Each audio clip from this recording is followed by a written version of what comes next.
আমাদের প্রতিবাদ এই মুহূর্তে চলছে এবং চলবে। আমাদের একটাই দাবি, আমাদের একটাই চাওয়া, সেটা হচ্ছে জাস্টিস আর সামাজিক ন্যায়।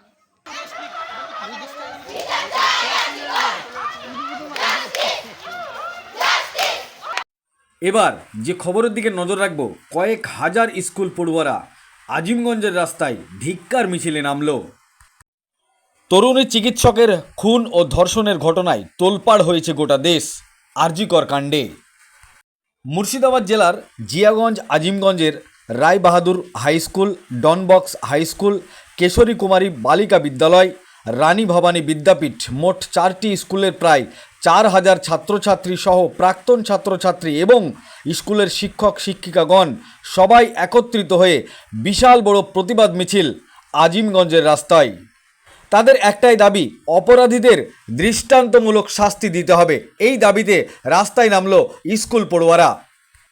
দেখুন সেই ছবি আখেরিগঞ্জ নিউজ চ্যানেলের পর্দায়। কি বলেছেন তারা সংবাদ মাধ্যমের সামনে, বিস্তারিতভাবে শোনাবো আপনাদের। এই ভিডিওটি যারা দেখছেন চ্যানেলটি লাইক করবেন, শেয়ার করবেন আর সাবস্ক্রাইব করবেন। আই লাভ মাই ইন্ডিয়া, মেরা ভারত মহান। দেখুন, প্রতিবাদটা তো সবাই জানে কি কারণে, যে এই যে আরজি করে এতটা একটা বর্বরচিত একটা ঘটনা, সেটার প্রতিবাদেই আমরা নেমেছি। কিন্তু প্রশ্নটা হচ্ছে যে স্টুডেন্টদেরকে নিয়ে নেমেছি। আমি একটি স্কুলের, কিশোর কুমারী স্কুলের আমি প্রাক্তন ছাত্রী। কিন্তু এখানে আমরা বড়রা নই, অনেক বাচ্চা বাচ্চা মেয়েরাও আছে, ছেলেরাও আছে। তার কারণটা একটাই, যে সচেতনতা, যে এটা তো একটা মানে একটা বেসিক লেভেল থেকে শুরু, হ্যাঁ একটা সমাজের একটা বেসিক লেভেল থেকে শুরু না করলে তো হবে না। মানে একটা আপার লেভেলের লোকজন আমরা বড়রা সব বুঝলাম। এইটার একটা অ্যাওয়ারনেস, যে কি করে একজন মহিলার সাথে ট্রিট করা উচিত। কারণ যে ছেলেটা দেখছে তার বাবা তার মায়ের সাথে দুর্ব্যবহার করছে, তার কাকা রাস্তায় অন্য একটা মেয়েকে টন্ট করছে, একটা ইভটিজিং করছে, তার পক্ষে, সেই ছেলেটার পক্ষে বোঝা সম্ভব না যে একটা মেয়ের সাথে কিভাবে ট্রিট করা উচিত। মানে মেয়ে হিসেবে নয়, মানুষ হিসেবে আমি বলছি। মেয়ে হিসেবে আলাদা করে কোনো সম্মান দেওয়ার দরকার লাগে না, মানুষ হিসেবে সম্মান দিলেই যথেষ্ট। তো সেইটারই একটা সচেতনতা, অ্যাওয়ারনেসের জন্য, যে আমরা আজকে স্কুলের ছেলে মেয়েদের নিয়ে আমরা বেরিয়েছি।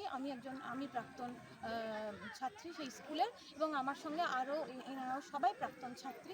এরা অক্লান্ত পরিশ্রম করে গেছেন এবং এখনও করছেন। আমাদের একটাই দাবি, আমাদের একটাই চাওয়া, সেটা হচ্ছে জাস্টিস,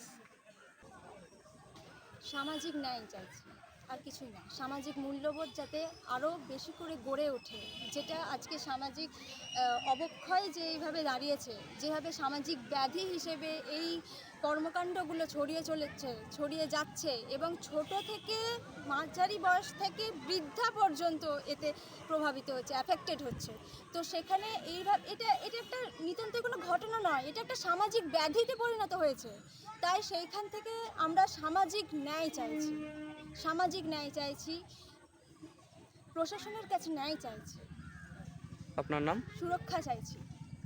নানি ব্যানার্জি। আরজি করে যে ভয়ঙ্কর ভয়াবহ ঘটনা ঘটেছে, সেটা একটা 8 থেকে 80 বছর, তাও বলবো না, 8 থেকেও বলবো না, 3 থেকে হয়তো 80 বছরের মানুষেরও হয়তো সে ঘটনা সম্পর্কে অবহিত আছে। চারিদিকে প্রতিবাদ হচ্ছে, প্রতিবাদের মিছিল হচ্ছে, বিভিন্ন রকম ভাবে প্রতিবাদ হচ্ছে। সেই আমাদের কয়েকদিন থেকে আমাদের মধ্যে একটা ঠিক হচ্ছিল, এবং প্রাক্তনীরা সেখানে খুব উৎসাহী। বিভিন্ন বিদ্যালয়ের প্রাক্তনীরা তারা একত্রিত হয়ে প্রত্যেকটা বিদ্যালয়কে, আমাদের যে আজিমগঞ্জের মধ্যে যে বিদ্যালয়গুলো আছে তাদের সঙ্গে যোগাযোগ করে তারা এটাই সিদ্ধান্ত নিয়েছিল যে আজকে একটা প্রতিবাদী মিছিল তারা বার করবে। এবং সেই কারণে আমাদের এই মিছিল আজকে বের হওয়া। এবং আমরা এটাই সবসময় বলবো, মেয়েদেরকে এটাও বলেছি, মেয়েরা এটাও জানে, তাদের মধ্যে যে তাদের বক্তব্যের মধ্যে আজকে উঠে এসেছে, তাদের ভেতরের যে বিবেক, সে বিবেকের যে আগুনটা, সে আগুনটা তাদের ততদিন নিভবে না। তার সাথে আমিও একজন মেয়ের মা, আমিও বলতে চাই যে আগুন ততদিন জ্বালিয়ে রাখবো যতদিন পর্যন্ত না সেই তিলোত্তমা বা অভয়ার সুবিচার আমরা পাচ্ছি। আজকে সুরক্ষিত নই, আমাদের কোনো মান মর্যাদা কিছু নেই। আমাদের যে মান মর্যাদা দেওয়া হচ্ছে সেটা হচ্ছে পোশাকি। এই পোশাকি মান মর্যাদা নিতে চাইছি না, কোনো পোশাকি কিছু আমরা নিতে চাইছি না। আমাদের মান মর্যাদাটাকে মূল্য দিয়ে কেনা হচ্ছে, কিন্তু সেটাই আমরা প্রতিবাদ জানাচ্ছি। আমরা প্রতিবাদ জানাচ্ছি সেই সব সিস্টেমে, যেসব সিস্টেম দিয়ে আমাদেরকে অত্যাচারিত করা হচ্ছে, আমাদেরকে আরো নিচে নামানো হচ্ছে।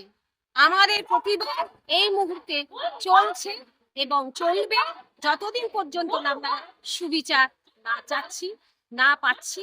সেই জন্য আমাদের এই প্রতিবাদ চলবে এবং এই প্রতিবাদ আজকে শুধু দেশে নয়, দেশের বাইরেও কিন্তু ছড়িয়ে গেছে। এবং এটা আমরা কিন্তু কোনো বিদ্যালয়ে আমরা ছাত্রীদের মধ্যে এটা না বললেও তাদের কিন্তু তারাই বারবার এসে আমাদের বলছে, ম্যাডাম আমরা বেরোতে চাই, আমরা প্রতিবাদ জানাতে চাই, আমরাও রাস্তায় নামতে চাই।